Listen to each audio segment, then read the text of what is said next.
आ जाता है।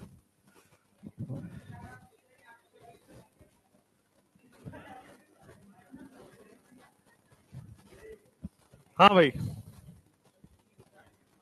तो लास्ट फैमिली अभी हम आज स्टार्ट करने जा रहे हैं, हैलोजन फैमिली। और इसके बाद इनर्ट गैस आधे घंटे का चैप्टर होता है। हेडिंग डालोगे हैलोजन फैमिली। हाँ, मेरे जैकेट में कुछ लगा हुआ है इस साइड, जैकेट ही उतार देते हैं। क्या ले ले? नया ले लूं? इसको क्या करूं? अच्छा, ये किसको दे दे? विजय भाई। ये क्या साउथ का डॉन है क्या इधर? चलो भाई, लिखो हैलोजन फैमिली।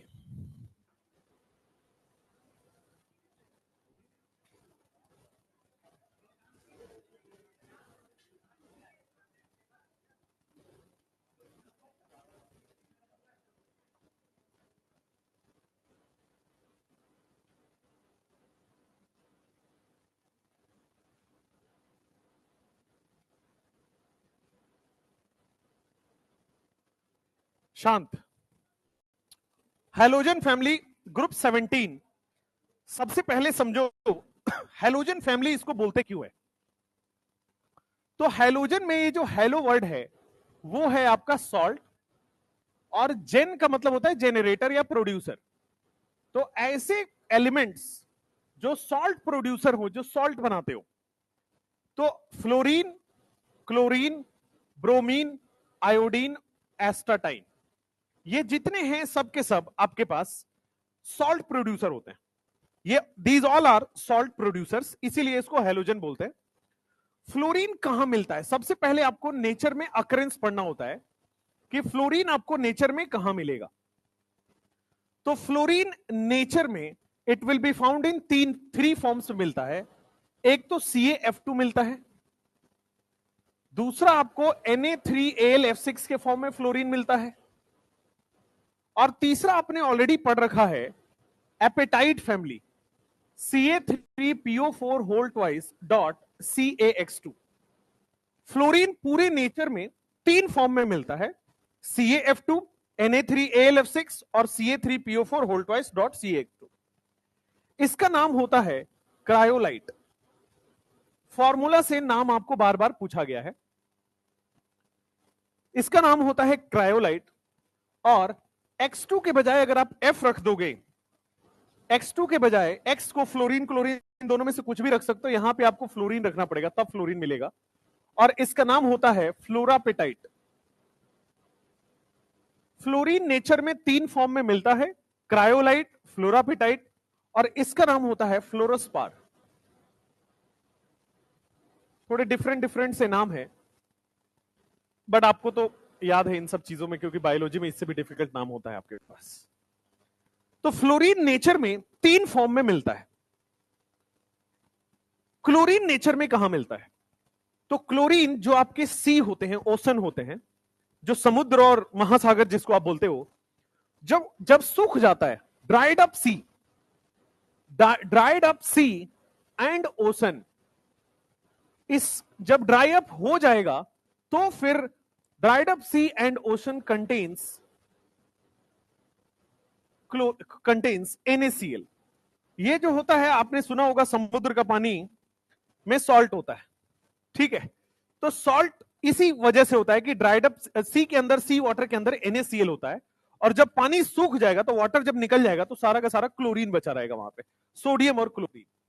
साथ में एक और हमने पढ़ा है कार्नाइट या कार्नालाइट, KCl.MgCl2.6 वाटर, हमने पढ़ा हुआ है कोऑर्डिनेशन कंपाउंड के अंदर, KCl.MgCl2.6 वाटर, ये बन गया कार्नालाइट। तो ड्राइड अप सी में दो चीजें मिलती हैं, एक तो सोडियम क्लोराइड, वहां पे क्लोरीन मिल जाएगा, और दूसरा आपके पास मिलता है कार्नालाइट, कार्नालाइट में भी आपके पास क्लोरीन मिल जाएगा। तो ड्राइड अप सी कंटेन्स क्लोरीन इन 2 फॉर्म, और नेचर में फ्लोरीन 3 फॉर्म में मिलता है। एस्टाटाइन जो होता है that is a radio active, एस्टाटाइन is a radio active element. तो ये अनस्टेबल एलिमेंट होता है, टूटता रहता है, डिके होता रहता है। हैलोजन फैमिली में सबसे पहला इंट्रोडक्शन यही है कि कहां कहां मिलता है हैलोजन फैमिली, नेचर में किस फॉर्म में मिलता है। तो फ्लोरीन के 3 फॉर्म है, क्लोरीन के 2 फॉर्म है, और ब्रोमीन आयोडीन इजिली नेचर में it is found in soil, है ना, फाउंड इन सॉइल। तो ये कभी पूछा नहीं जाएगा बट फिर भी लिख लीजिए, फाउंड इन सॉइल।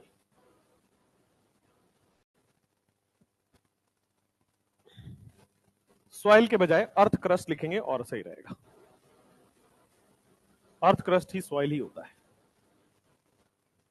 तो आपके पास 2 मेजर इंपॉर्टेंट हैं, और ये क्रायोलाइट आपके पास कई बार फॉर्मूला पूछा गया है, कार्नालाइट का फॉर्मूला पूछा गया है, ये रेडियो एक्टिव है, ये याद रख लेंगे। तो नेचर जो है वो फ्लोरीन, क्लोरीन, ब्रोमीन, आयोडीन किस फॉर्म में मिलता है वो आपको पता चल गया। दूसरा, अब आप पढ़ने जा रहे हैं इलेक्ट्रॉनिक कॉन्फ़िगरेशन। पहला आपने पढ़ा कि कहां अकरेंस होता है, दूसरा आप पढ़ने जा रहे हैं electronic configuration, fluorine, chlorine, bromine, iodine and एस्टाटाइन। Fluorine, chlorine, bromine, iodine, एस्टाटाइन। Fluorine होता है सेकेंड पीरियड का, तो मैंने कॉन्फ़िगरेशन लिखने के लिए बताया हुआ है, इससे पहले वाला inert gas NH2NP5। Similarly chlorine में इससे पहले वाला इनर्ट गैस NH2NP5। ब्रोमीन के अंदर इसके पहले वाला इनर्ट गैस NH2NP5। आयोडीन में आपके पास इसके पहले वाला इनर्ट गैस NH2NP5। सिमिलरली एस्टाटाइन में जाओगे, जेनॉन इससे पहले वाला इनर्ट गैस, चूंकि 6th पीरियड का हो गया तो आपके पास F में भी 14 इलेक्ट्रॉन है, D में भी 10 इलेक्ट्रॉन है, 6s2 6p5। सिमिलरली जो सबसे लास्ट एलिमेंट होगा वो 117 उसका एटॉमिक नंबर होगा, और इससे पहले वाला inert gas F N-2 F भरा होगा, N-1 D भरा होगा, NS2NP5। Electronic configuration general electronic configuration होगा इनर्ट गैस NH2NP5, और हमने सबका डिटेल इलेक्ट्रॉनिक कॉन्फ़िगरेशन लिख दिया है। What about the general electronic configuration? General electronic configuration आपके पास आएगा इनर्ट गैस NH2NP5।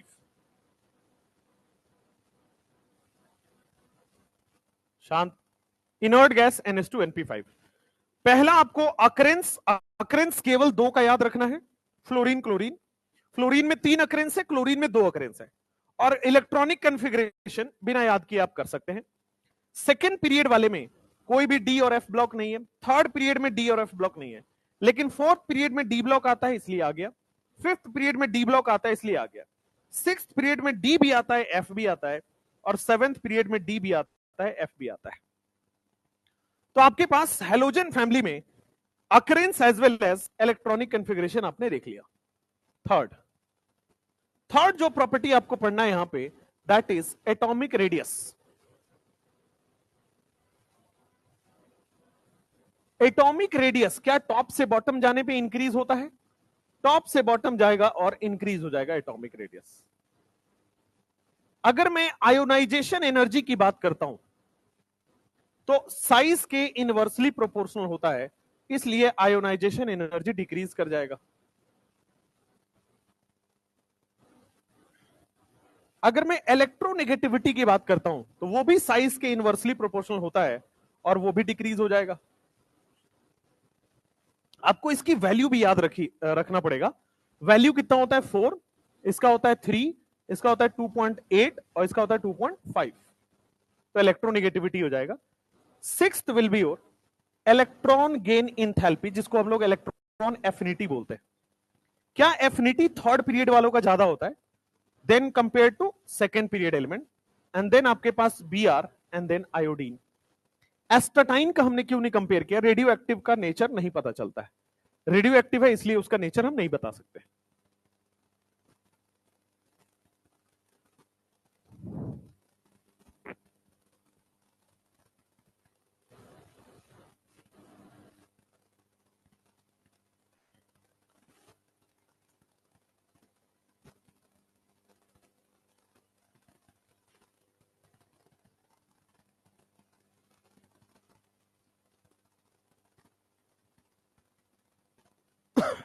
जल्दी लिखिए।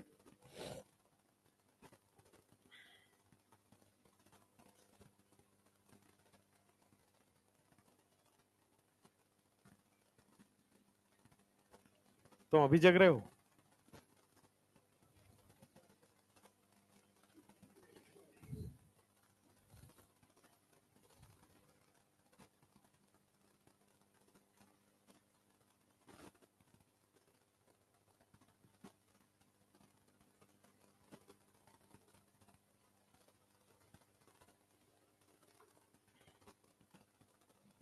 इसके बाद आपका डीएनएफ ब्लॉक लास्ट चैप्टर चलेगा, that will go for 4 lectures. क्या? उसके बाद सॉल्ट होगा। उसके बाद क्या होगा? कुछ नहीं। सॉल्ट के बाद थोड़ी सिलेबस में जितने चैप्टर वही पढ़ाएंगे, उसके बाद क्रैश कोर्स होगा। नहीं नहीं, पहले डीएनएफ ब्लॉक होगा फिर सॉल्ट होगा। हाँ, उसके बाद वन शॉट होगा। बढ़िया। उससे बढ़िया है आपके पास मैं पढ़ाते जा रहा हूं उस चैनल पे, तो आप उसके बस नोट्स देख लीजिएगा एक बार, just go through the notes और उसके क्वेश्चन कर लीजिएगा। ठीक है, क्वेश्चन मैंने आपके डीएनएफ ब्लॉक तक के क्वेश्चन डाल दिए। ठीक है, अब इसके बाद पी ब्लॉक डलेगा। अब आज ही डला है तो एक दिन का टाइम देके कल डलेगा, मतलब फ्राइडे के दिन आपको मैंने क्वेश्चंस डाल दिए हैं। ठीक है, एनसीईआरटी पूरा कवर कर दिया उसमें। पी ब्लॉक डलेगा, पी ब्लॉक में कम क्वेश्चंस होंगे क्योंकि डिलीट होने के बाद देख ही रहे हो सिलेबस बहुत ही कम हो गया है। उसके बाद सॉल्ट डलेगा, पूरा इनऑर्गेनिक का एनसीईआरटी लाइन बाय लाइन आपको डाल दिया उसमें। ठीक है, 2 चैप्टर और बचा हुआ है, P block and salt. D block तक डल चुका है, कोऑर्डिनेशन डल चुका है, केमिकल बॉन्डिंग डल चुका है, ये डल चुका है। जब ये हो जाएगा तो फिर हम लोग फिर ऑर्गेनिक का भी डालेंगे, एक एक दिन गैप करके। बढ़िया है ना? तो खराब तो थोड़ी डालेंगे यार, बढ़िया ही डालेंगे। तुम लोग अतरंगी लोग हो एकदम। बढ़िया है खराब है, जानबूझ के बोल रहा है विजय भाई। इसका नाम विजय भाई क्यों रख दिया? इसका नाम है विजय। अच्छा, मुझे लगा ऐसे अमिताभ बच्चन टाइप होगा तो इसलिए विजय भाई रख दिया उसका नाम। चलो, फ्लोरीन, क्लोरीन, ब्रोमीन, आयोडीन के बाद नेक्स्ट इलेक्ट्रोनेगेटिविटी हो गया, आयनाइजेशन हो गया, हाइड्रेशन इंथैल्पी, यही आपके पास था, हाइड्रेशन इंथैल्पी। 7th में हाइड्रेशन इंथैल्पी आपको कंपेयर करना है, या हाइड्रेशन एनर्जी बोल दीजिए, एक ही बात है। आपके सिलेबस में इंथैल्पी एनर्जी एक ही बात है। हमने पढ़ा हुआ है केमिकल बॉन्डिंग चैप्टर में कि हाइड्रेशन एनर्जी साइज के इनवर्सली प्रोपोर्शनल होता है। छोटा साइज होगा तो ज्यादा वाटर मॉलिक्यूल उसको हाइड्रेट करता है, साइज के इनवर्सली प्रोपोर्शनल होगा। तो ये भी साइज छोटा है तो हाइड्रेशन एनर्जी आपके पास ज्यादा होगा। साइज छोटा होने से हाइड्रेशन एनर्जी आपके पास ज्यादा होगा। लिखिए फटाफट से।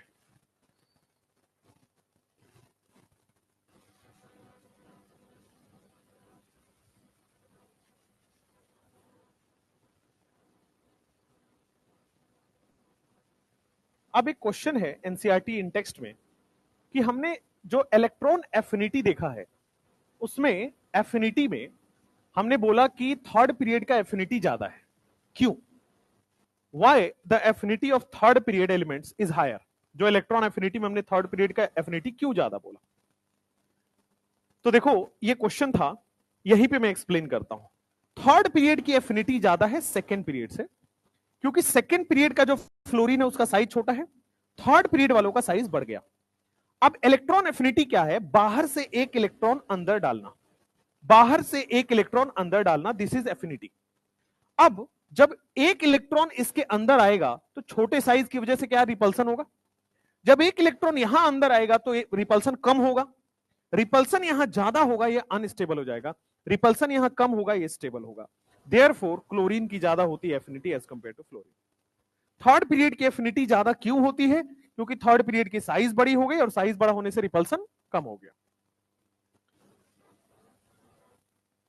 क्वेश्चन लिखो एक, why electron affinity of third period element is higher than second period element.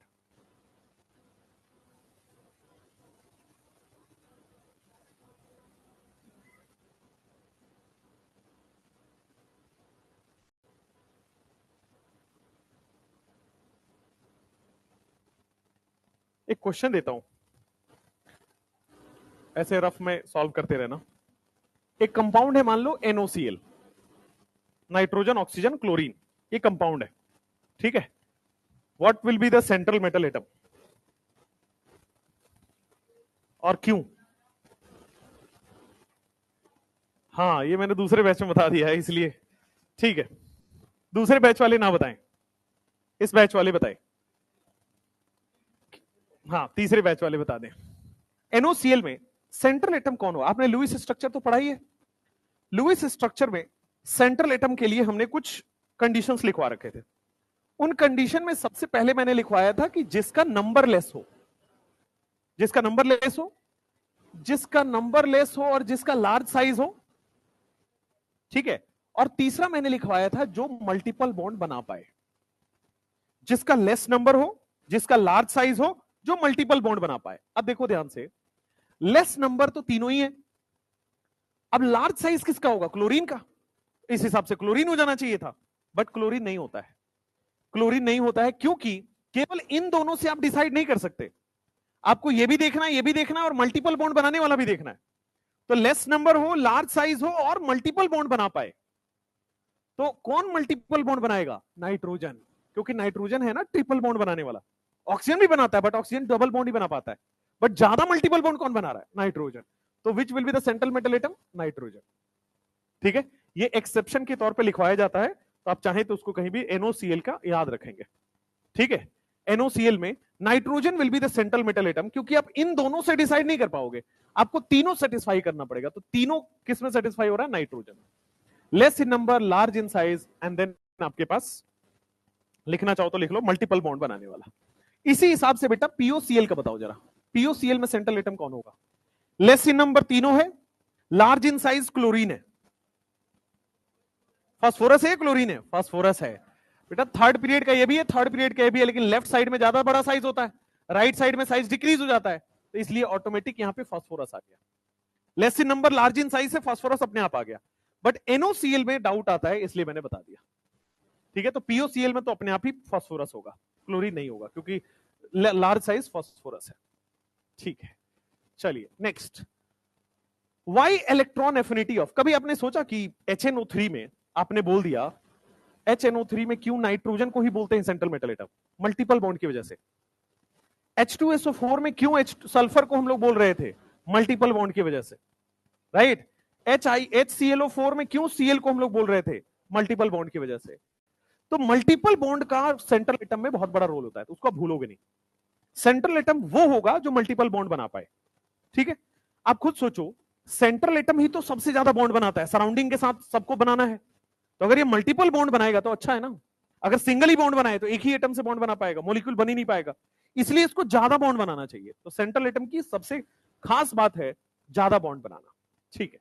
चलिए, why electron affinity of third period is higher than second period, लिखेंगे थर्ड पीरियड एलिमेंट का higher size, third period element has large size, third period element has large size and hence repulsion is less. अब repulsion कम होगा इसलिए affinity is more. जल्दी लिखो। उसके बाद एक और क्वेश्चन है, क्वेश्चन लिखिए नेक्स्ट। कहा जा रहा है कि जो हैलोजन फैमिली है पूरे पीरियोडिक टेबल में, इसका एफिनिटी सबसे ज्यादा है। क्यों? हैलोजन फैमिली का सबसे ज्यादा एफिनिटी है, वाई? क्योंकि ग्रुप 17 में आप देख रहे हो क्या NH2NP5 है, एक इलेक्ट्रॉन मिलते ही इनर्ट गैस हो जाएगा, है ना? तो ये इसका तो एफिनिटी सबसे ज्यादा होना चाहिए इन सब का, क्योंकि एक एक इलेक्ट्रॉन लेते ही क्या हो जाएगा? Inert gas, highly stable. यही एनसीईआरटी इन टेक्स्ट में ये भी है, why electron affinity of halogen is highest in periodic table.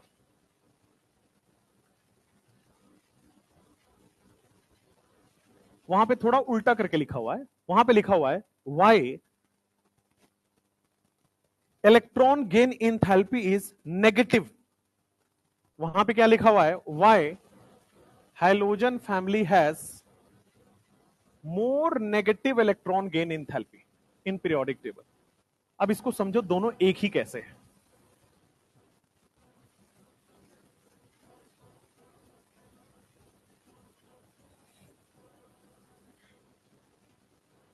मैंने जब आपको इलेक्ट्रॉन गेन इंथैल्पी और इलेक्ट्रॉन एफिनिटी पढ़ाया था तो बोला था कि दोनों का मैग्नीट्यूड सेम है, बट साइन क्या है? अलग अलग। तो हमने साइन में पढ़ा था कि electron affinity is minus time of electron gain enthalpy, यही पढ़ा था। तो अगर मैं नेगेटिव इलेक्ट्रॉन गेन इंथैल्पी बोल रहा हूं तो इसका मतलब क्या है? एफिनिटी। अगर मैं नेगेटिव इलेक्ट्रॉन गेन इंथैल्पी बोल रहा हूं, इसका क्या मतलब है? Electron affinity. तो अगर कह रहा है why family has negative electron gain enthalpy, मतलब इलेक्ट्रॉन एफिनिटी। तो कभी भी नेगेटिव इलेक्ट्रॉन गेन इंथैल्पी लिखा है, इसका क्या मतलब हो गया? एफिनिटी, खत्म। तो why halogen family has more affinity in periodic table? Reason लिख लो, because on gaining one electron it becomes highly stable. जैसे ही एक इलेक्ट्रॉन इसके पास आ रहा है,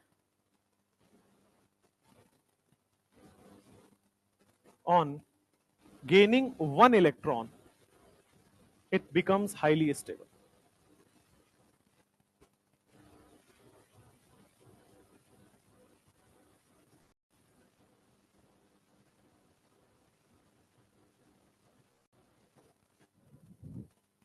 Electron affinity of halogen is highest in periodic table because उसके पास एक इलेक्ट्रॉन लेते ही सबसे ज्यादा स्टेबल बन रहा है, इसलिए इसकी एफिनिटी ज्यादा हो गई। एफिनिटी मतलब इलेक्ट्रॉन की चाहत सबसे ज्यादा है क्योंकि स्टेबल हो रहा है।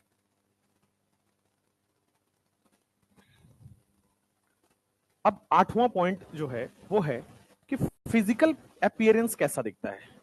फ्लोरीन आपको कैसा दिखेगा, क्लोरीन कैसा दिखेगा, ब्रोमीन कैसा दिखेगा, आयोडीन कैसा दिखेगा।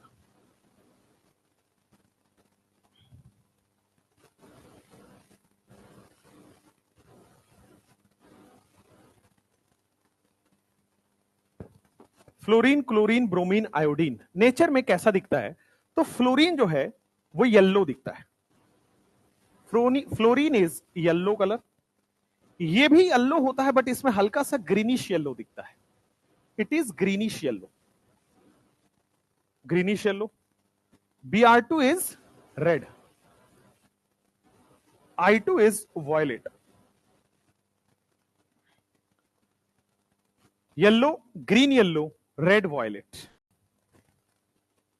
और F2 जो होता है this is a gas. Fluorine gas, chlorine gas. हम सबको पता है कि Br2 क्या होता है? Liquid. Bromine is a liquid non metal, liquid non metal होता है, ठीक है। और आयोडीन एक सॉलिड होता है, ठीक है। तो गैस, लिक्विड, सॉलिड के बारे में पता चल गया। अब मुझे बताइए कौन इसमें मेटल है, कौन नॉन मेटल है? सारे ही नॉन मेटल है, all are non metals. Halogen family सारे के सारे दे आर नॉन मेटल्स, क्योंकि सब कोवलेंट बॉन्ड बना रहा है। और कोवलेंट बॉन्ड कौन बनाता है? Non metal.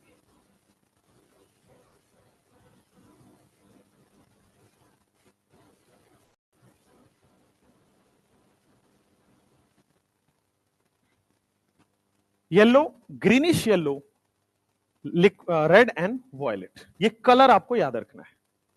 आप लोग बचपन में पढ़ते थे येलो येलो डट्टी फेलो? नहीं पढ़ते थे? बढ़िया। आप लोग क्या एकदम सम्राट अशोक पैदा हुए हो क्या कि सब गंभीर गंभीर बातें कर रहे हैं? तो ये बचपन में होता था, येलो येलो डर्टी फेलो, कोई अगर येलो कलर का कपड़ा वपड़ा पहन के आ जाए तो, है ना। तो आपको, आप थोड़े बड़े हो गए, अब डर्टी फेलो की जगह रेड वॉयलेट पढ़ेंगे, येलो येलो रेड वॉयलेट। क्यों पढ़ेंगे पता नहीं क्यों, याद हो जाएगा इस वजह से पढ़ेंगे इसको। आप लिख लो सारे उसके मेटल है, कौन नॉन मेटल है, क्या है, सब आप पढ़ सकते हैं, बता रहे हैं, सब आएगा।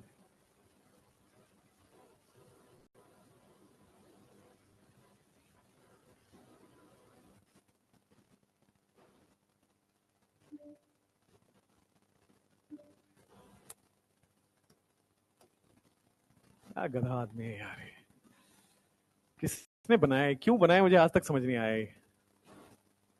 ब्राइटनेस कम करने के लिए, आज तक समझ नहीं आया उसका यूज। चलो भाई, पॉइंट नंबर 9, फोड़ दें उसको, है ना। तो जिसका यूज नहीं होता उसको फोड़ दिया जाता है। तुम्हारे घर वाले फिर तुम्हें क्यों नहीं फोड़े आज तक? तुम लोगों का यूज है। नकारे लोगों का क्या यूज होता है? धरती पे बोझ ही तो हो, ऑक्सीजन ज्यादा ले पा रहे हो तुम, बस यही काम है तुम्हारा, ऑक्सीजन कम कर रहे हो। खैर चलिए, अब लिखो, फ्लोरीन, क्लोरीन, ब्रोमीन, आयोडीन में हम पढ़ने जा रहे हैं bond dissociation energy. Bond dissociation energy. अब ये भी आप देखोगे तो 4 ऑप्शन होते हैं, बहुत सारे उसमें लिखा होता है कि which of the following is correct, उसमें बार बार पूछा जाता है। तो इसका ऑर्डर पहले लिख देता हूं, Cl2, फिर आ जाएगा आपके सामने Br2, फिर आ जाएगा आपके सामने F2, और सबसे नीचे आ जाएगा I2। अब ये थोड़ा उल्टा सीधा ऑर्डर है, इसको समझते हैं। देखो, फ्लोरीन का सबसे छोटा साइज है, तो फ्लोरीन जब बॉन्ड बनाएगा इस तरह से बनाएगा। क्लोरीन का थोड़ा बड़ा साइज हो गया तो क्लोरीन इस तरह से बॉन्ड बनाएगा। ब्रोमीन और बड़ा हो गया तो ब्रोमीन और दूर दूर बनाएगा। आयोडीन सबसे दूर दूर बनाएगा। अब देखो, छोटा है तो क्या पास पास बॉन्ड बनाएगा, और पास पास बॉन्ड बनाएगा तो क्या इसके पास लोन पेयर होता है 3। हैलोजन फैमिली जब एक बॉन्ड पेयर बना लिया तो क्या 3 लोन पेयर आ जाएगा इसके ऊपर। तो क्या ये सबसे छोटा है तो ये लोन पेयर सबसे पास पास है, और लोन पेयर सबसे पास पास है तो क्या यहां पर रिपल्सन सबसे ज्यादा लग रहा है, यहां पे रिपल्सन मैक्सिमम लग रहा है। लेकिन अब देखो, क्लोरीन में साइज बड़ा हो गया तो ये लोन पेयर भी दूर दूर हो गए। लोन पेयर दूर दूर हो गए तो रिपल्सन डिक्रीज हो गया। क्या पहले वाले में छोटा साइज होने की वजह से लोन पेयर पास पास है, और लोन पेयर पास पास है तो ये दोनों आपस में खूब रिपल्सन करेगा, रिपल्सन करेगा, अनस्टेबल हो गया। सिमिलरली ये दूर दूर हो गया, इसका लोन पेयर थोड़ा दूर दूर आ गया। अब दूर दूर आने से रिपल्सन डिक्रीज हो गया। इसमें देखोगे क्या और रिपल्सन डिक्रीज हो गया, इसमें देखोगे और रिपल्सन डिक्रीज हो गया। आयोडीन में तो बहुत दूर दूर चले जाएंगे, है ना। तो अब देखो, ये रिपल्सन मैक्सिमम है, इसलिए क्या हो गया, अनस्टेबल। और अनस्टेबल हो गया तो क्या आसानी से टूट जाएगा, कम एनर्जी में टूट जाएगा। तो फ्लोरीन इतना कम एनर्जी में टूटता है कि ब्रोमीन से भी कम हो जाता है। वाई ब्रोमीन से भी कम हो गया एनर्जी, रिपल्सन बहुत ज्यादा है। तो सबसे ज्यादा एनर्जी क्लोरीन में लगेगा, फिर किस में लगेगा, ब्रोमीन में लगेगा, फिर फ्लोरीन में लगेगा, और आयोडीन में तो सबसे कम है ही क्योंकि सबसे दूर दूर हो गया। तो यहां पे यही समझना है कि फ्लोरीन 3rd नंबर पे क्यों आया, फ्लोरीन यहां पे जाके क्यों आया, because repulsion is maximum. Repulsion क्यों हो रहा है, छोटा साइज होने की वजह से लोन पेयर बहुत पास है। Next, melting and boiling point.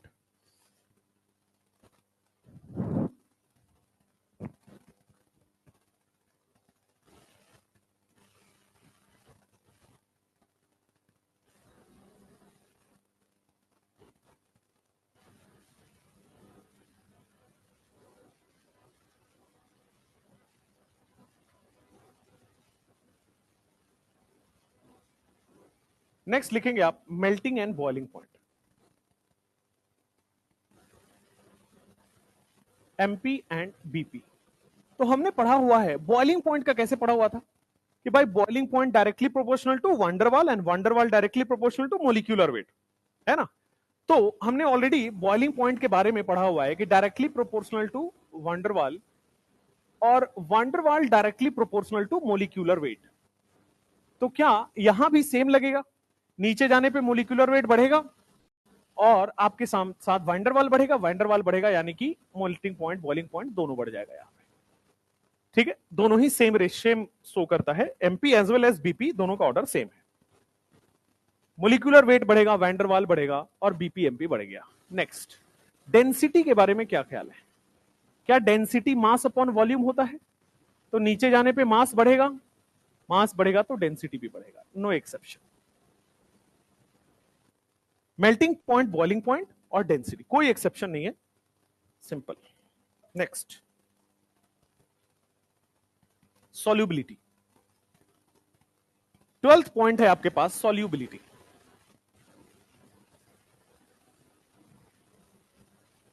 Solubility थोड़ा सा इसमें डिफरेंस होता है।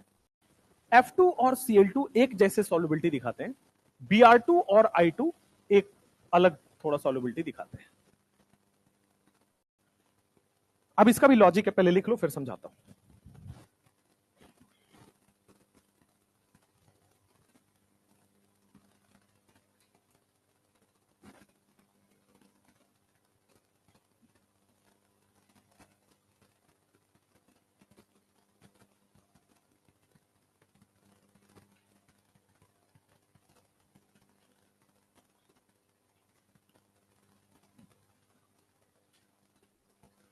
आप देखिए यहां पे F2 एंड Cl2 ये क्या होते हैं? Soluble in water. क्यों सॉल्यूबल इन वाटर होते हैं उसको समझो। F2 and Cl2 is soluble in water, Br2 and I2 insoluble in water। क्यों ऐसा होता है समझो। Insoluble in water, in fact it is soluble in CHCl3 chloroform and CCl4। Non polar में जाके सॉल्युबल होता है, ठीक है, ऑलमोस्ट नॉन पोलर में जाके सॉल्युबल होता है। ये पोलर में सॉल्युबल होता है, ये नॉन पोलर में। क्यों? क्योंकि अभी अभी हमने पढ़ा कि F2 का साइज छोटा होगा, Cl2 भी थोड़ा सा ही ज्यादा बड़ा साइज होगा। तो क्या लोन पेयर यहां पास पास है? लोन पेयर पास पास है, तो क्या कोलिजन जल्दी जल्दी हो रहा है लोन पेयर्स के बीच में? और हमने पढ़ा था कोलिजन आने से क्या चार्ज डेवलप होता है? F2 है तो नॉन पोलर ही। F2 ओवरऑल देखा जाए तो क्या है? नॉन पोलर, इलेक्ट्रोनेगेटिविटी 0 है, तो क्या नॉन पोलर है। बट हमने पढ़ा था नॉन पोलर में इंस्टेंटेनियस डाइपोल इंड्यूस्ड डाइपोल बनता है। क्यों? कोलिजन की वजह से। क्या लोन पेयर पास पास है तो कोलिजन होगा? कोलिजन होगा तो इंस्टेंटेनियस डाइपोल इंड्यूस्ड डाइपोल आएगा, और क्या वहां चार्ज डेवलप हो जाता है, इसलिए पोलर हो जाता है। सिमिलरली यहां भी चार्ज डेवलप हो जाता है और ये पोलर हो जाता है। चूंकि ये दोनों साइज छोटे हैं, कोलिजन ज्यादा है, इसलिए सॉल्युबल है, क्योंकि पोलर हो गया, क्योंकि पोलर होता है, पोलर में सॉल्युबल है, और इसमें साइज बहुत बड़ा हो गया, दूर दूर हो गए, कोलिजन नहीं हो रहा है, इनसॉल्युबल इन वाटर। तो पोलर में सॉल्युबल नहीं हुआ तो कहां होगा? Non polar. तो F2Cl2 ड्यू टू कोलिजन उनमें पोलैरिटी डेवलप हो जाता है। F2 एंड Cl2 में due to collision polarity develops.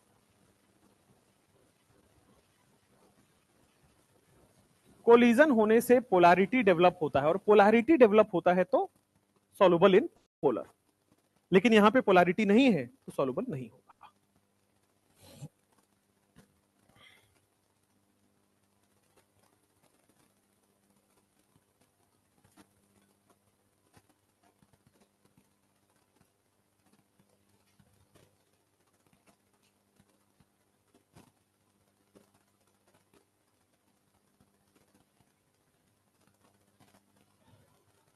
Thirteen point ये हो गया है,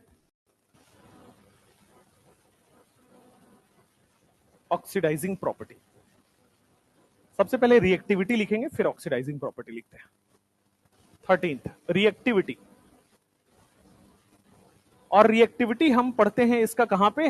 हैलोजिनेशन आपने पढ़ा होगा, जहां पे 3 स्टेप पढ़ते हैं, chain initiation, chain propagation, chain termination, वहीं पे रिएक्टिविटी पढ़ाया जाता है। और रिएक्टिविटी के अंदर F2 Cl2 Br2 I2 का रिएक्टिविटी बताया जाता है। F2 आपको पता होगा हाईली एक्सप्लोसिव रिएक्शन शो करता है ना, और I2 is a very slow process. हमें इसमें ऑक्सीडाइजिंग एजेंट डालना पड़ रहा था, है ना। तो क्या ये आपके सामने I2 रिवर्सिबल होता है, स्लो होता है? लेकिन ये तो हाईली एक्सोथर्मिक, तुरंत आग पकड़ता है, तो it is highly reactive, it is low reactive. ठीक है, ये ऑर्गेनिक का रिएक्शन है F2Cl2 Br2 I2। इसमें जो अगला पॉइंट है 14 पॉइंट, ये कहता है कि फ्लोरीन, फ्लोरीन नहीं लिखो, हैलाइड आयंस, हैलाइड आयंस की एक प्रॉपर्टी होती है, halide ions oxidizes other halides, halide ions oxidizes other halides of higher atomic number, higher atomic number के हैलाइड्स को ऑक्सीडाइज करता है।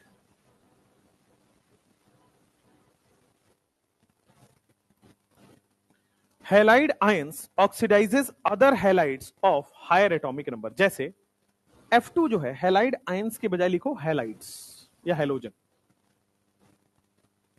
Halogen oxidizes other halides of higher atomic number. इसका मतलब समझो सब लोग, मान लो मेरे पास फ्लोरीन है F2, ठीक है, इसकी रिएक्शन में कर रहा हूं किसी भी हैलाइड आयन से X माइनस के साथ, ध्यान से देखना, F2 हैलाइड आयन के साथ रिएक्शन कर रहा हूं, तो इसकी प्रॉपर्टी होती है कि जो फ्लोरीन है ये अपने से बड़े हैलाइड को ऑक्सीडाइज कर देगा।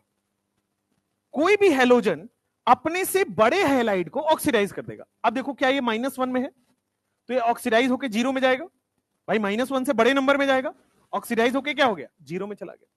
और हम पढ़ते हैं कि अगर ये ऑक्सीडाइज कर रहा है तो खुद क्या हो जाएगा, रिड्यूस, तो खुद रिड्यूस हो गया तो क्या बन जाएगा, F-1। अब F किसको किसको ऑक्सीडाइज कर सकता है, क्या अपने से बड़े वाले को, यानी कि Cl को, Br को और I को, तो क्या F2 की रिएक्शन Cl माइनस से करा सकते हैं, Br माइनस से करा सकते हैं, I माइनस से करा सकते हैं। तो ये Cl minus, Br minus, I minus जो -1 में था वो कहां चला जाएगा, 0, क्योंकि क्या हो रहा है, ऑक्सीडेशन। लेकिन अगर ये ऑक्सीडाइज कर रहा है तो खुद क्या हो जाएगा, रिड्यूस, तो 0 से कहां चले गया, -1। अगर मान लो मैं यहां पे Cl2 लिख रहा हूं, इसकी रिएक्शन में X माइनस से करा रहा हूं, तो Cl2 किसको ऑक्सीडाइज करेगा, X क्या होना चाहिए, Br और I।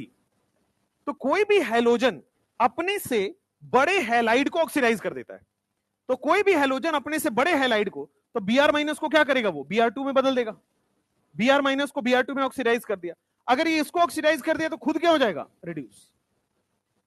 सिमिलरली मैं Br2 की रिएक्शन कराता हूं, Br2 की रिएक्शन X माइनस, अब यहां पे X क्या हो सकता है, क्या केवल और केवल I हो सकता है, तो क्या ये मैं लिख सकता हूं कि ये I2 ही बनेगा, X2 बनेगा तो I2 बनेगा, और खुद क्या हो जाएगा, रिड्यूस। तो ये बहुत इंपॉर्टेंट है कि कोई भी हैलोजन अपने से बड़े हैलाइड को ऑक्सीडाइज करता है, खुद रिड्यूस हो जाता है, अपने से बड़े हैलाइड को ऑक्सीडाइज करेगा, खुद क्या हो जाएगा, रिड्यूस। लिख लीजिए, ये इसकी ऑक्सीडाइजिंग प्रॉपर्टी होती है। और इसी ऑक्सीडाइजिंग प्रॉपर्टी का यूज करके इंटर हैलोजन बनता है, बट इंटर हैलोजन सिलेबस से हट चुका है, कंपाउंड सिलेबस से हट चुका है।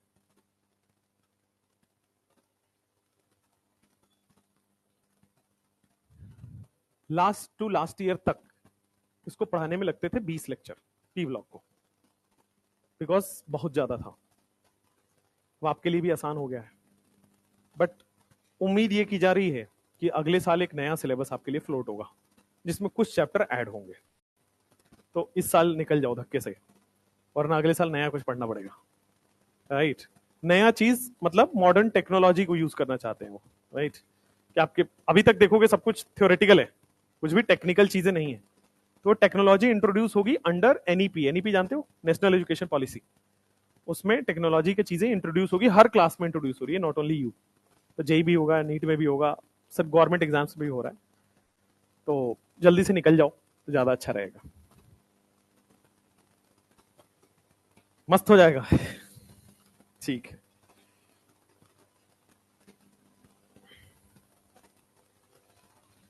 ऑक्सीडाइजिंग नेचर हो गया। उसके बाद 15th रिएक्शन, इसको लिख लीजिए, फिर 15th पढ़ते हैं। कोई भी हैलोजन अपने से बड़े हैलाइड को ऑक्सीडाइज करेगा और खुद रिड्यूस हो जाएगा।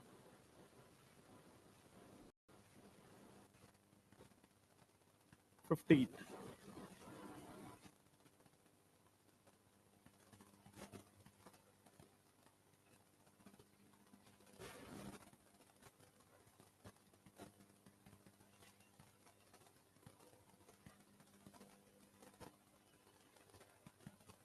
15th पॉइंट आपके पास होगा, halogen oxidizes other halides of higher atomic number. 15 point होगा आपके पास रिएक्शन विथ वाटर। और अगर आप लोग लास्ट ईयर का पेपर अच्छे से दिए हैं तो आपको हल्का हल्का ये रिएक्शन देख के याद आएगा कि यही प्रीवियस ईयर में आया था, reaction with water. Reaction with water में कैसे रिएक्शन होता है बोर्ड पे देखिए। मान लो मैं रिएक्शन कर रहा हूं F2 की, वाटर से रिएक्शन करेंगे तो क्या होगा ये पढ़ना है। Cl2 की रिएक्शन करेंगे वाटर से तो क्या होगा, Br2 की रिएक्शन करेंगे वाटर से तो क्या होगा, और सिंपली I2 की रिएक्शन करेंगे तो क्या होगा।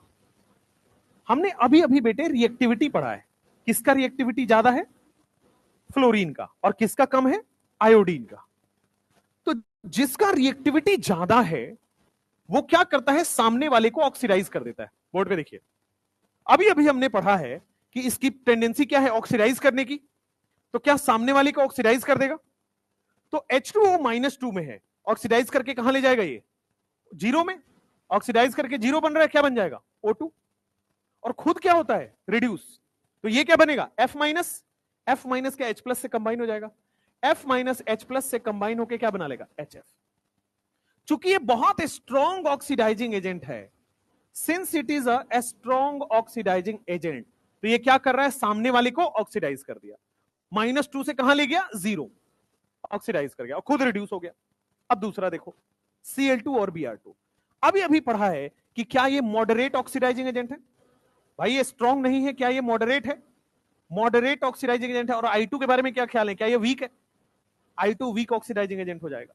ठीक है, मॉडरेट ऑक्सीडाइजिंग एजेंट क्या करता है, ऑक्सीडाइज भी और रिड्यूस भी। स्ट्रॉन्ग वाला क्या करेगा, केवल ऑक्सीडाइज। ये मॉडरेट है तो ये ऑक्सीडाइज भी करेगा, रिड्यूस भी करेगा, यानी कि ये HCl भी बनाएगा और HOCl भी बनाएगा। बोर्ड पे देखना फिर से, HCl में क्या हो रहा है, Cl -1 में है, और HOCl में क्या है, Cl+1 में होता है ना। Cl+1 होता है, ऑक्सीजन -2 होता है, H+1 होता है। Br भी मॉडरेट है तो ये ऑक्सीडेशन भी करेगा और रिडक्शन भी करेगा। तो रिडक्शन करके HBr हो गया, ऑक्सीडेशन करके क्या बन जाएगा, HOBr। यहां पे ये +1 में है और यहां पे ये -1 में। I2 की रिएक्शन चूंकि ये बहुत स्लो है, this will be reversible reaction again. I2 is a weak oxidizing agent, ये रिवर्सिबल रिएक्शन देगा, ये वाला नहीं देगा। पहले इतना लिख लो फिर I2 की रिएक्शन करते हैं। A strong oxidizing agent only oxidation, moderate oxidizing agent oxidation as well as reduction।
हो गया।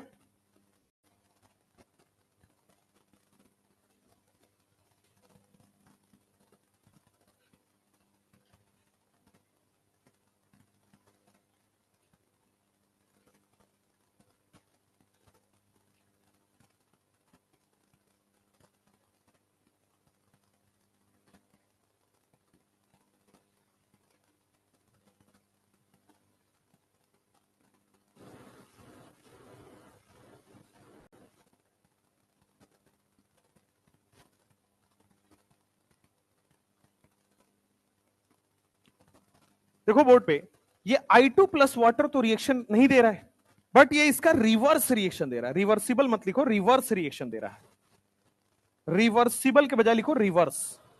इसका रिवर्स, रिवर्स का मतलब क्या हुआ, देखो F2 प्लस वाटर क्या बन रहा है, O2 plus HF।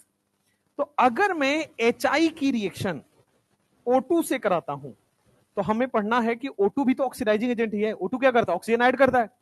Oxygen add करना क्या होता है? ऑक्सीडेशन। तो ये -1 से क्या करेगा बेटा? इसको I2 में ऑक्सीडाइज कर देगा। ठीक है, और क्या बन जाएगा आपके सामने? वाटर। और ये रिड्यूस, खुद रिड्यूस हो जाएगा और सामने वाले को ऑक्सीडाइज कर दिया। तो देखो ये रिवर्स रिएक्शन देता है। I2 वाटर के साथ रिएक्शन नहीं करेगा, बट अगर HI की O2 से रिएक्शन कराओगे तो I2 प्लस वाटर जनरेट जरूर कर देगा। ठीक है, तो it do not gives simple reaction but reverse reaction ये देता है। I2 plus water there will be no reaction, but अगर आप इसका रिवर्स लिख दो तो ये बन जरूर जाएगा। तो HI की अगर आप O2 से रिएक्शन कराते हो तो बन जरूर जाएगा। Why O2 is also oxidizing?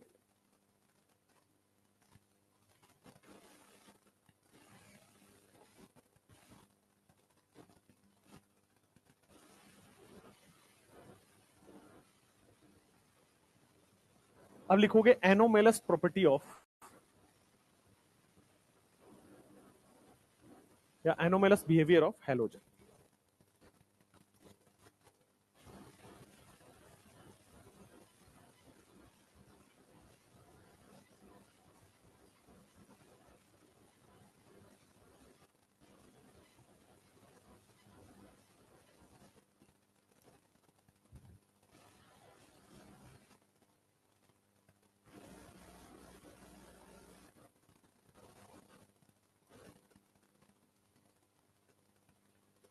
कोई भी एलिमेंट डिफरेंट बिहेवियर क्यों शो करता है? एनोमेलस बिहेवियर क्यों शो करता है? स्मॉल साइज, यहां भी सेम रीजन आएगा, स्मॉल साइज। अगर वो स्मॉल साइज का है तो आयोनाइजेशन एनर्जी क्या हो गया? हाई।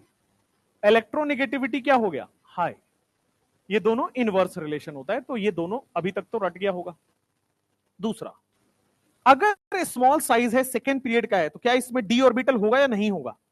नहीं होगा। तो दूसरा जो ये क्यों अलग बिहेवियर शो कर रहा है? क्योंकि इसमें डी ऑर्बिटल नहीं है, एब्सेंस ऑफ डी ऑर्बिटल। ठीक बात है। तीसरा चीज, क्यों ये अलग बिहेवियर शो कर रहा है? क्योंकि F2 जो है वो एक्सोथर्मिक होता है और रिमेनिंग एक्सोथर्मिक नहीं है। तो F2 is highly reactive and exothermic. क्यों ये अलग बिहेवियर शो कर रहा है? क्योंकि fluorine gives highly reactive and exothermic reaction. Fluorine जो है वो बहुत रिएक्टिव रिएक्शन देता है एंड एक्सोथर्मिक रिएक्शन देता है।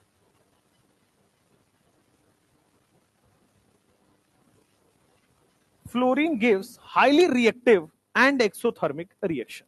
Very very easy. नेक्स्ट, इसलिए अलग बिहेवियर शो करता है। दूसरा चीज,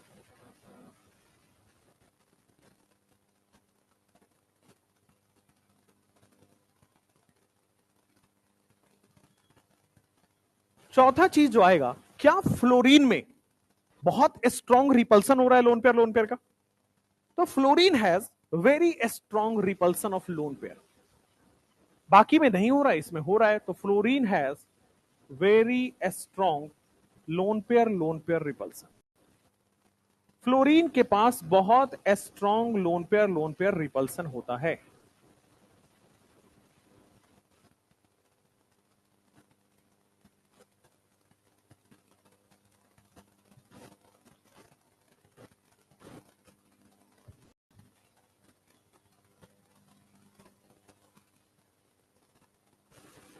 फिफ्थ, फ्लोरीन और क्यों अलग बिहेवियर शो करता है? क्योंकि फ्लोरीन इकलौता ऐसा एलिमेंट है जो हाईली इलेक्ट्रोनेगेटिव है। ये इलेक्ट्रॉन को बहुत तेजी से अट्रैक्ट कर सकता है। तो it is highest electronegative element in periodic table, इसलिए ये अलग बिहेवियर शो करेगा। इलेक्ट्रॉन खींचना इसके लिए सबसे आसान है। Highest electronegative in entire periodic table.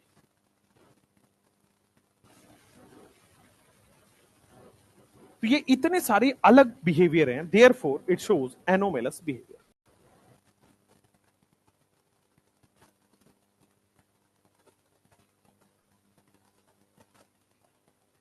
चूंकि इसके पास स्ट्रॉन्ग रिपल्सन होता है, तो क्या ये इसका बॉन्ड डिसोसिएशन एनर्जी कम हो जाता है?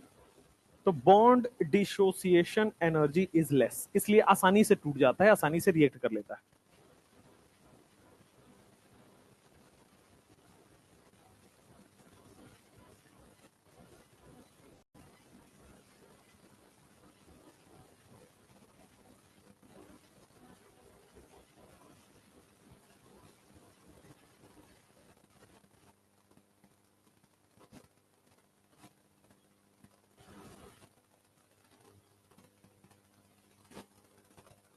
breaks easily and reacts easily.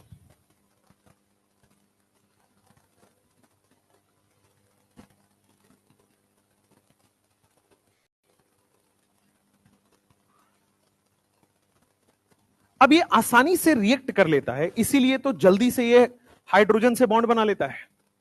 इसकी 7वां पॉइंट में अगर हम बताएं 15, this is 16 and this is 17, आप देखोगे तो ये जल्दी से HF बना लेता है, बहुत जल्दी से HCl बना लेता है, बहुत जल्दी से HBr बना लेता है, बहुत जल्दी से HI बना लेता है।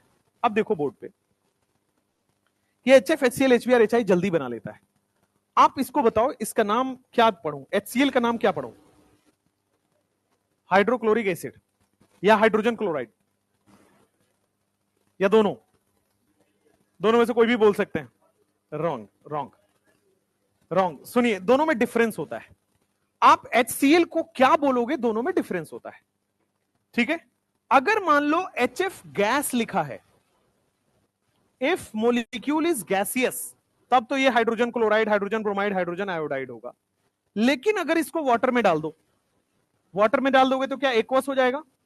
ये HCl भी एक्वस हो जाएगा, HBr भी एक्वस हो जाएगा। तो वाटर में डालने के बाद ये आयन बनता होगा। भाई आयन बनेगा तभी तो आइड यूज होगा। तो दिस इज नाउ, वाटर में डालने के बाद इट इज हाइड्रोजन फ्लोराइड, ये वाला हो जाएगा हाइड्रोजन क्लोराइड, ये हो जाएगा हाइड्रोजन ब्रोमाइड, और ये वाला हो जाएगा hydrogen iodide. Hydrogen fluoride, chloride, bromide, iodide. नहीं, उल्टा, उल्टा। इसको लिखोगे आप इधर,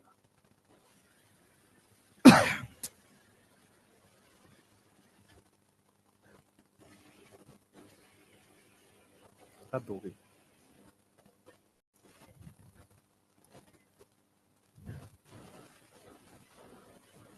गैसियस में लिखते हैं हाइड्रोजन फ्लोराइड, इसमें लिखेंगे हाइड्रोजन क्लोराइड, इसमें लिखेंगे hydrogen bromide, and then hydrogen iodide. लेकिन अगर एक्वस मीडियम में आया तब इसको लिखते हैं hydrochloric acid, hydrochloric acid. This will B hydrobromic acid, and this will be hydroiodic acid। और HF क्या हो जाएगा? Hydrofluoric acid.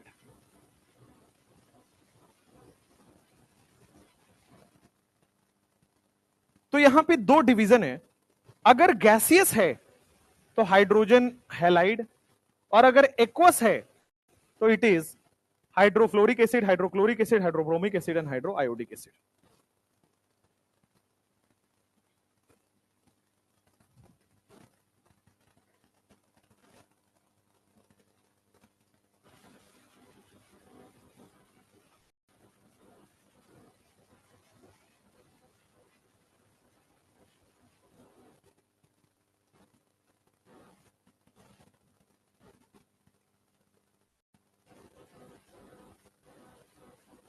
मान लो आपसे एसिडिक स्ट्रेंथ पूछा जाए, रिड्यूसिंग नेचर पूछा जाए, फिर आपसे मेटालिक कैरेक्टर पूछ लिया जाए। मेटालिक कैरेक्टर नहीं पूछा जाएगा, reducing nature, acidic strength, bond stability, bond strength, bond energy, bond length.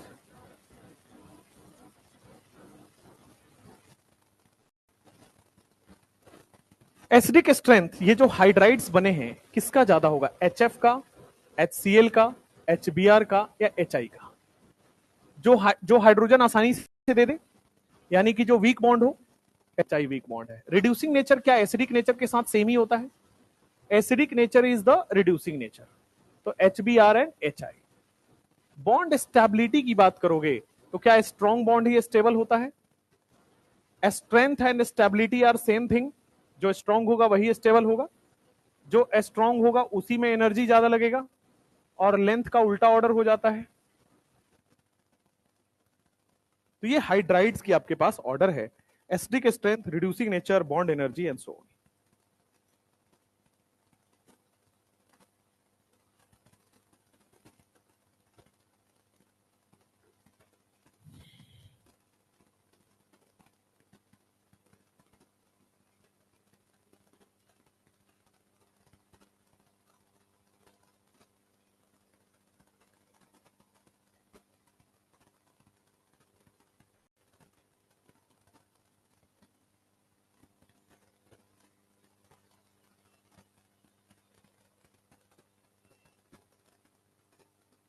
हो गया?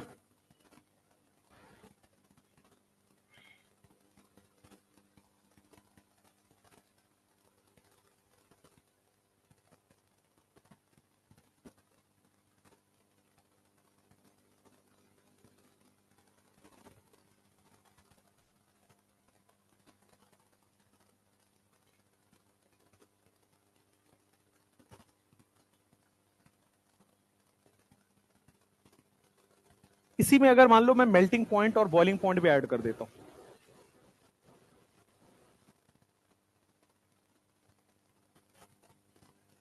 एमपीबीपी ऐड कर देता हूं, मेल्टिंग पॉइंट किसका ज्यादा होगा? सब मेल्टिंग पॉइंट और बॉइलिंग पॉइंट, क्या हमने पढ़ा हुआ है कि हाइड्रोजन बॉन्ड है, तो हाइड्रोजन बॉन्ड की वजह से एचएफ का ज्यादा होना चाहिए। तो बॉइलिंग पॉइंट हाइड्रोजन का सबसे ज्यादा एचएफ का होगा because of hydrogen bond. Boiling point HF का सबसे ज्यादा होगा बिकॉज ऑफ हाइड्रोजन बॉन्ड। ठीक है, उसके बाद नॉर्मल ऑर्डर कि जिसका मोलिक्यूलर वेट ज्यादा उसका बॉइलिंग पॉइंट ज्यादा। जनरली क्या होता है, जिसका मोलिक्यूलर वेट ज्यादा उसका बॉइलिंग पॉइंट ज्यादा, बट सिंस एचएफ में एच बॉन्ड है तो इसका सबसे ज्यादा हो जाता है। अब मेल्टिंग पॉइंट, तो मेल्टिंग पॉइंट के सामने स्टार लगा लीजिएगा। मेल्टिंग पॉइंट हमेशा एक्सेप्शनल वैल्यू, एक्सेप्शनल नहीं एक्सपेरिमेंटल आता है, तो ये याद करना पड़ेगा कि एचएफ यहां पे सेकंड पोजीशन पे है। बॉइलिंग पॉइंट आपका मोलिक्यूलर वेट से आ जाएगा, but melting point is experimental value, तो एचएफ वहां सेकंड बॉर्डर पे है। और क्यों सेकंड पे आ गया? Because of H bond, but boiling point में सबसे ज्यादा एचएफ है।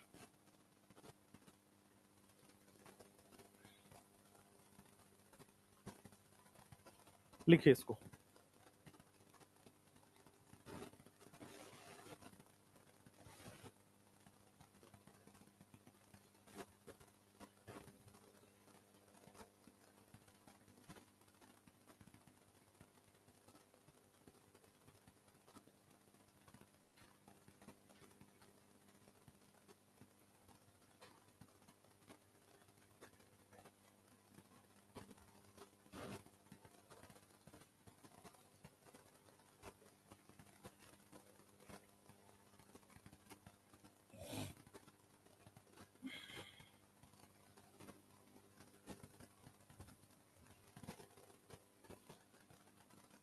देखो वैसे तो कंपाउंड आपका हट गया है, बट कंपाउंड के दो रिएक्शन थोड़े इंपॉर्टेंट है, इसलिए उसको पढ़ लीजिए। पता नहीं क्या हो अगले साल, राइट? अगले साल क्या, इसी साल। अब तो दो रिएक्शन है जो सिलेबस में नहीं है, बट आप उसको पढ़ोगे, अगर आ गया तो अच्छी बात है। ठीक है, Cl2 की दो रिएक्शन, वैसे Cl2 हट चुका है और सारे कंपाउंड हट चुके हैं, बट आप यहाँ पे Cl2 के दो रिएक्शन में आपको पढ़ाऊंगा, बिकॉज वो ऑर्गेनिक में भी लिंक्ड है और यहां भी लिंक्ड है। ठीक है, तो शायद ऑर्गेनिक से रिलेशन देके पूछ सकता है, तो इसलिए वो दो रिएक्शन हम यहां पढ़ेंगे और फिर उसका हेलो एसिड पढ़ेंगे। तो ये हो गया, तो 19th पॉइंट लिखे। हो गया है?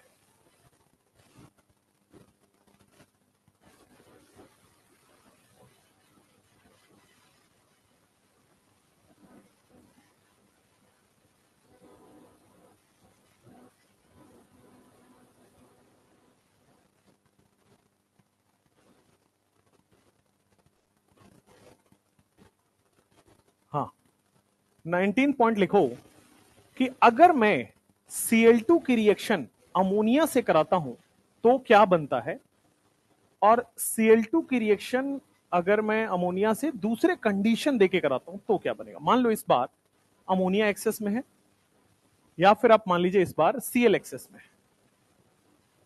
अब ये दो कंडीशन है, तो देखो क्या बनेगा। क्या यहां से अमोनिया जो है, अमोनिया इसके साथ रिएक्शन करके किस तरह से, क्या NH4Cl नाम का कंपाउंड बनाएगा? अमोनिया H+ बनाएगा और ये Cl- के साथ रिएक्ट करेगा तो NH4Cl। लेकिन अगर ये Cl में है तो यही ज्यादा बनेगा। अगर ये Cl में है तो आपके सामने NCl3 बनता है। और N क्यों पढ़ाया है?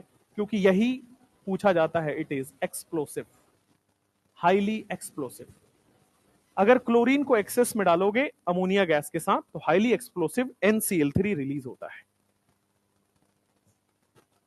एक और है, आपने हेलो फॉर्म रिएक्शन पढ़ा है?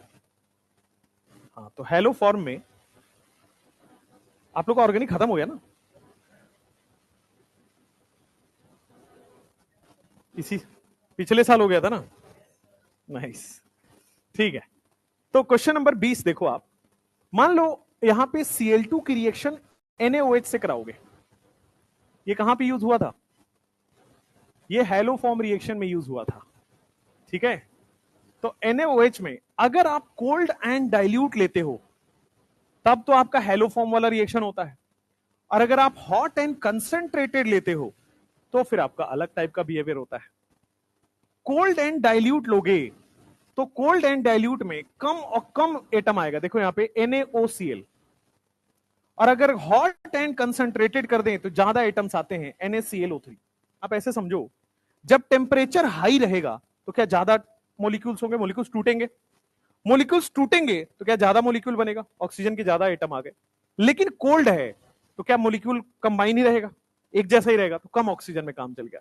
दोनों में बस डिफरेंस इतना है ऑक्सीजन के नंबर का। हॉट है तो ज्यादा, कोल्ड है तो कम। रिमेनिंग क्या बन जाएगा आपके सामने? NaCl and NaCl। ये दो रिएक्शन वैसे तो सिलेबस के बाहर है, बट लिख लीजिए, काम आ सकते हैं। अब इसके बाद आपको हेलो, हाँ, आपके पास एसिड्स के बारे में पढ़ना है, ऑक्सो एसिड्स के बारे में, हेलो एसिड्स के बारे में पढ़ना है।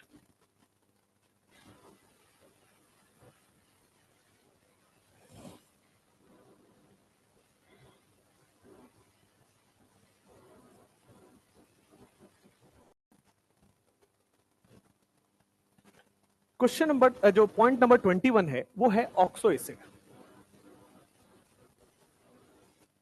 अच्छा, ऑक्सो एसिड में आपने फिर बॉन्डिंग में भी पढ़ा था कि क्लोरीन कितने बॉन्ड बना सकता है। क्या क्लोरीन की कोवलेंसी बताइए, what is the covalency of chlorine? 7 नहीं होता है कोवलेंसी। कोवलेंसी का मतलब होता है कि बॉन्ड बना सकता है ना? तो क्लोरीन कितने बॉन्ड बना सकता है? देखो, क्लोरीन कितने बॉन्ड बना सकता है उसके लिए आपके पास है क्लोरीन का कॉन्फ़िगरेशन लिखो। क्लोरीन का कॉन्फ़िगरेशन है नियॉन 3s2 3p5, क्या यही है? अब देखो ग्राउंड स्टेट में जब मैं इसको ड्रॉ करता हूं तो ग्राउंड स्टेट में ड्रॉ करोगे तो आपके सामने देखो 3s2 और 3p5 ये बन गया। तो ग्राउंड स्टेट में कितने बॉन्ड बना रहा है? एक। जितने अनपेयर्ड है उतने बॉन्ड बनेगा, तो ग्राउंड स्टेट में एक बॉन्ड बनेगा। लेकिन इसको मैं फर्स्ट एक्साइटेड स्टेट में लेके जाता हूं, फर्स्ट एक्साइटेड स्टेट में लेके जाता हूं। तो एक्साइटमेंट का मतलब क्या होता है? पेयर को अनपेयर कर देना। तो पहली बार जब आप पेयर को अनपेयर करो कितने अनपेयर बन गए? तो फर्स्ट एक्साइटेड स्टेट में 3 बॉन्ड बनाता है। अगर आप दूसरा एक्साइटेड स्टेट बनाओगे तो देखोगे आपके सामने यहां से क्या 5 अनपेयर्ड हो गए, तो कितने बॉन्ड बनेंगे? 5। लेकिन आप highest oxidation, highest excited state ले जाते हो तो क्या ये वाले भी आपके पास 7 अनपेयर्ड दिख रहे हैं? और 7 अनपेयर्ड का मतलब कितने बॉन्ड बनाएगा? 7 बॉन्ड। इसी को बोलते हैं वेरिएबल कोवलेंसी। क्लोरीन जो है एक्साइटेड स्टेट के नंबर पे बॉन्ड्स बना रहा है। तो क्लोरीन एक बॉन्ड भी बना सकता है, 3 भी बना सकता है, 5 भी बना सकता है, 7 भी बना सकता है। ये तो कोवलेंसी की बात हो गई। तो क्लोरीन ही नहीं, आपके पास क्लोरीन भी, ब्रोमीन भी, आयोडीन भी। इसीलिए तो आयोडीन IF7 बना पा रहा था, नहीं तो क्यों बनाता? आयोडीन 7 बॉन्ड बना सकता है। इसलिए बनाएगा। ठीक है, IF5 इसीलिए तो बनता है बिकॉज आयोडीन 5 बॉन्ड बनता है। ठीक है, ClF3 भी तो बनता है क्योंकि कितने बॉन्ड बना सकता है, 3 बॉन्ड। ठीक है, ClF भी बनता है। अब इंटर हेलोजन होता तो वहां पे ये सब पढ़ाते, बट इंटर हेलोजन हट चुका है। तो ये क्या है आपके सामने, हेलोजन की टेंडेंसी है कि वो 1 3 5 7 बॉन्ड बनाता है। सिमिलरली हमने ऑक्सीडेशन स्टेट भी तो पढ़ा हुआ है इसका। ऑक्सीडेशन स्टेट भी पढ़ा हुआ है कि फ्लोरीन, क्लोरीन, ब्रोमीन, आयोडीन, मान लीजिए ये -1 में भी तो ऑक्सीडेशन स्टेट बनाएगा, +1 भी तो ऑक्सीडेशन स्टेट होता है, +3 भी होता है, +5 भी होता है, +7 भी होता है। मैंने आपको बताया था -1 से +7 सारे ऑड वाले ऑक्सीडेशन स्टेट बनाता है, सबसे लेक्चर नंबर 1 में। -1 से +7 ऑल ऑड ऑक्सीडेशन स्टेट आपके पास क्या बनाता है, ऑक्सो एसिड। अब देखो तो ये क्या बनाएगा, आपके HF बना लेगा, ये -1 में तो HCl बना लेगा, HBr बना लेगा, HI बना लेगा। इसकी स्टडी तो हम कर चुके, इसकी एसिडिक स्ट्रेंथ, स्टेबिलिटी, एनर्जी सब देख चुके। अब ऑक्सो एसिड तो बेसिकली उनका पढ़ना है हमें। ठीक है, ये हम स्टडी कर चुके हैं, अब इनका पढ़ो। फ्लोरीन जो है ये HOF बनाता है, फ्लोरीन, इसी को आपको स्टडी करना था। अब देखो फ्लोरीन के बारे में जब आप HOF के बारे में स्टडी करोगे तो मैंने बताया है हाइड्रोजन क्या हमेशा +1 शो करेगा, ऑक्सीजन क्या हमेशा -2 शो करेगा। ओवरऑल कितना हो गया, -1, तो फ्लोरीन पे कितना आना पड़ेगा, +1। और यही सबसे इंपॉर्टेंट था कि एक ऐसा जगह है जहां पे फ्लोरीन +1 भी शो करता है। दुनिया के सारे एलिमेंट्स में फ्लोरीन -1 शो करेगा, बट इकलौता HOF है जहां पे फ्लोरीन +1 शो करता है। तो अगर आपके सामने आ जाए कि फ्लोरीन तो सबसे हाईएस्ट इलेक्ट्रोनेगेटिव है, उसको तो इलेक्ट्रॉन अट्रैक्ट करना चाहिए, बट क्या वो कभी कभी इलेक्ट्रॉन उसको देना भी पड़ सकता है, यस। क्यों इलेक्ट्रॉन देगा, क्योंकि यहां पे इससे ज्यादा पावरफुल इलेक्ट्रॉन खींचने वाला एलिमेंट पड़ा हुआ है। ठीक है, अब देखो यहां पे तो जस्ट टू, अगर मान लीजिए यहां पे F को -1 रखेंगे तो क्या कभी भी ये मॉलिक्यूल एग्जिस्ट करेगा, नहीं। तो only in this case fluorine exist as +1। Only in this case fluorine shows +1। बाकी किसी भी जगह पे फ्लोरीन +1 नहीं दिखाएगा, हमेशा -1 या 0, इसके अलावा कोई ऑक्सीडेशन स्टेट फ्लोरीन नहीं दिखाता है। फ्लोरीन क्या कभी +3 में बनाएगा, नेवर, +5 नेवर, +7 नेवर। तो फ्लोरीन केवल और केवल एक जगह बनाता है, वो भी HOF। क्लोरीन की बात करते हैं, क्या क्लोरीन HOCl बनाता है, बनाता है। क्लोरीन 3 बॉन्ड भी बना सकता है, हाँ। क्लोरीन 5 तक भी जा सकता है, HClO2 होगा यहां पे, +2 में भी बनाता है। क्लोरीन +3 HClO3 +5 +7 भी बना लेगा। क्लोरीन हर जगह अवेलेबल है, क्लोरीन का कोई रोक टोक नहीं है, +1 से लेके +7 तक सब बना रहा है। ठीक है, हमने सुना हुआ है कि HOBr भी बनता है, HOI भी बनता है, HOBr एंड HOI भी बनता है। हाँ, +3 में Br और आयोडीन नहीं बनाते, +3 में Br and iodine do not show any compound, लेकिन HBRO3 बनता है और बनेगा, HIO3 बनता है और बनेगा, HBRO4 भी बनता है और HIO4 भी बनता है। HIO4 आपने पढ़ा होगा, स्ट्रॉन्ग ऑक्सीडाइजिंग एजेंट होता है, OH और OH ऐड करता है, विसिनल OH में, विसिनल कार्बोनिल में, कार्बोनिल और OH के विसिनल पोजीशन पे OH और OH ऐड करता है, और आयोडिक एसिड इसका नाम होता है। चलिए अब देखो, Br और आयोडीन +3 में नहीं बनाएंगे, बाकी हर जगह बनाएंगे। इनके कुछ स्ट्रक्चर आपको पढ़ने हैं। HOF जो आपने पढ़ा है, इसका स्ट्रक्चर क्या होगा, HOF। HOCl बनाना है, इसका structure HOCl, HOBr, HOI।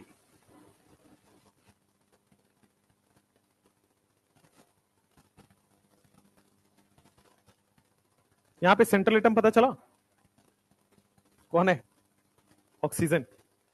Oxygen है ना बीच में, मल्टीपल बॉन्ड बनाने की टेंडेंसी यहां भी है ऑक्सीजन के पास।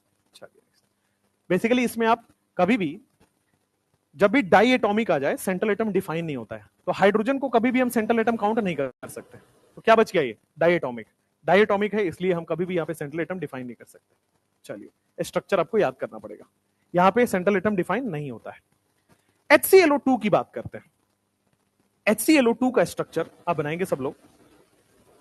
क्लोरीन को बीच में रखेंगे, 2 ऑक्सीजन है उसमें से एक ऑक्सीजन इधर रख दिया और दूसरा ऑक्सीजन को मैं यहां रख दिया। हमेशा हाइड्रोजन जो है क्या वो सराउंडिंग एटम के पास जाता है? तो हाइड्रोजन सिंगल बॉन्ड बना के स्टेबल, ऑक्सीजन 2 बॉन्ड बना के स्टेबल। क्लोरीन क्या 3 बॉन्ड तक बना सकता है? बना लिया। क्लोरीन के पास 7 होते हैं, उसमें से 3 बॉन्ड बन गया, बचे कितने? 4। 4 का मतलब 2 लोन पेयर। क्या यहां पे भी 2 लोन पेयर आएगा और यहां पे भी आपके पास 2 लोन पेयर आएगा। तो बेसिकली HClO2 भी आपके पास लीनियर स्ट्रक्चर होता है। नहीं ठीक है, बना लो ऐसे HClO2। अगर आप HClO2 के बाद सिमिलरली HClO3 बनाना चाहो, स्ट्रक्चर HClO3 बनाना चाहो, तो Cl डबल बॉन्ड O और एक OH।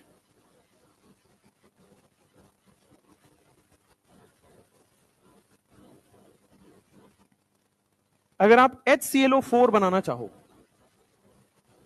तो Cl डबल बॉन्ड O और आपके सामने OH।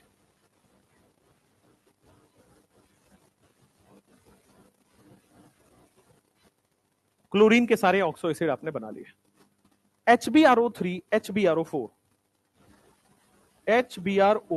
अगेन सेम स्ट्रक्चर है। पहले Br को OH लगा दो, फिर बचे कितने ऑक्सीजन? 2 ऑक्सीजन, तो दोनों ऑक्सीजन को डबल बॉन्ड से लगा दो और रिमेनिंग एक लोन पेयर। HbRO4 अगर आपके पास बनाना है, सेम स्ट्रक्चर बनेगा, Br बीच में आएगा, एक OH सबसे पहले फिक्स कर दो।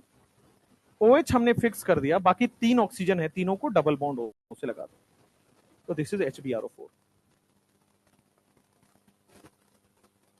अगर आपको HiO3 और HiO4 बनाना है तो भी आप बना लीजिए। HiO3 यहां पे लिखो, सबसे पहले OH बना लो, बना लिया, फिर रिमेनिंग 2 ऑक्सीजन है, दोनों ऑक्सीजन को डाल दिया, एक लोन पेयर। HiO4 आपको बनाना हो तो आयोडीन है, सबसे पहले OH बनाइए, फिर डबल बॉन्ड हो, डबल बॉन्ड हो, डबल बॉन्ड, HiO4 बन जाएगा।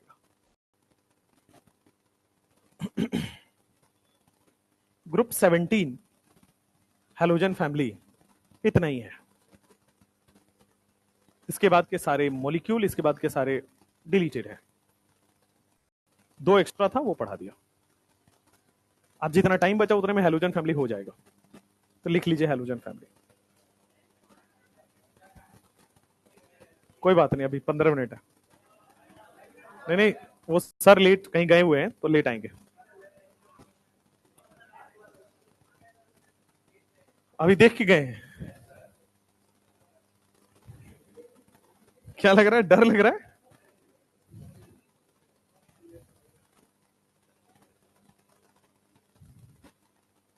तो तुम लोग मॉलिक्यूल पढ़ रहे हो?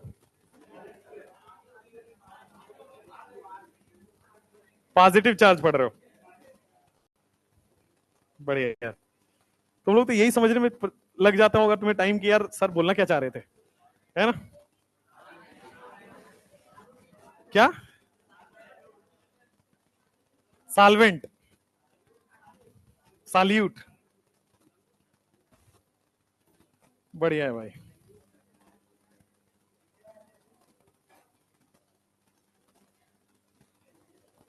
लिखो नोबल गैस। नहीं नहीं, आज करो।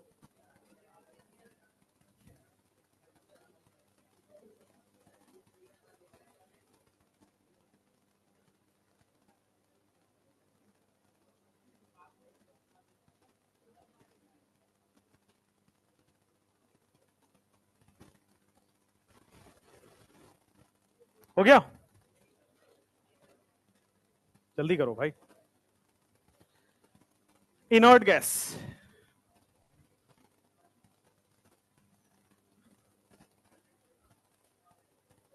क्या हो जाएगा? ठंडा हो जाएगा? क्या तुम कुछ खाने वाने का रखे हो क्या ठंडा हो जा रहा है?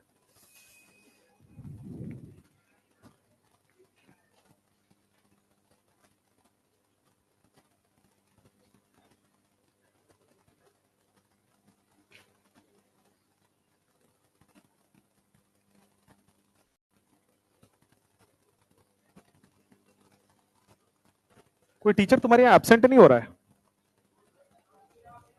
किसी को एक्सीडेंट करा के एब्सेंट करा दिया जाए उसका।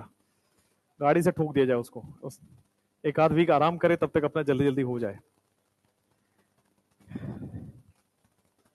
चलो, हेलोजन फैमिली ग्रुप 17।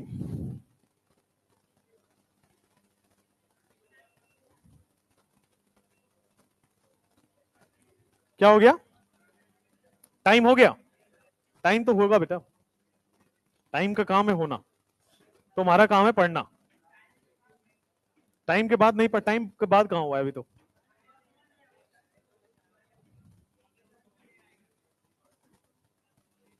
तुम्हारा ये दूसरा ही तो क्लास है, 2 क्लास और है। तुम लोग के अब कौन आएंगे? इनके सर आएंगे तुमको पढ़ाने, तो उनके साथ तो मजा आता होगा पढ़ने में, है ना? गोलू मोलू आदमी है, बड़े, है ना? उनको ठंडे के माहौल में ऐसे बुगली बुगली कर दिया करो तुम लोग, है ना? बढ़िया। हम लोग उनसे थोड़ा बच के रहते हैं। गलती से भी अगर टिक गए ना, तो एक हाथ हड्डी उड्डी तो टूट गया इधर से। उनसे थोड़ा बच के रहते हैं हम लोग। और उनको बताया था ना मैंने कि उनको वहां ले जाते हैं खिलाने, क्रिकेट खिलाने, क्योंकि अगर मान लो पिच इधर उधर कहीं है, बस उनको एक आध बार जंप करा देना है, रोलर की तरह काम कर रहे हैं मस्त। और उनकी एक रियलिटी है कि जिस मैच में गए हैं वो हारे ही हैं। जीत मतलब अगर है कि भाई मन नहीं कर रहा जीतने का, तो इनके सर को ले जाओ।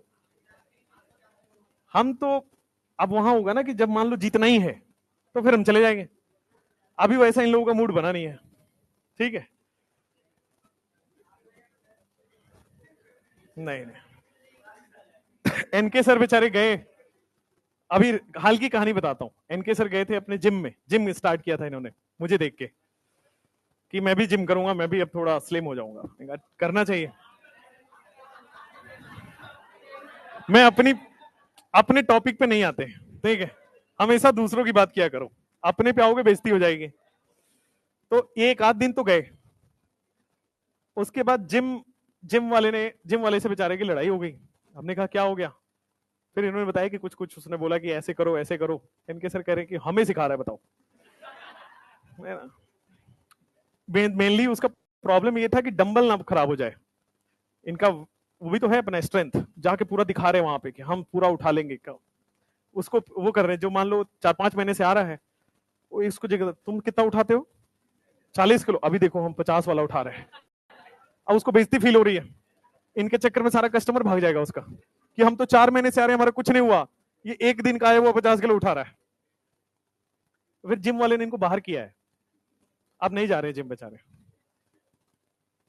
खैर, पूछना भी आएंगे तो कि आप जिम से निकाले क्यों गए, ठीक है? कहानी यही है। चलो भाई, कल करेंगे फिर।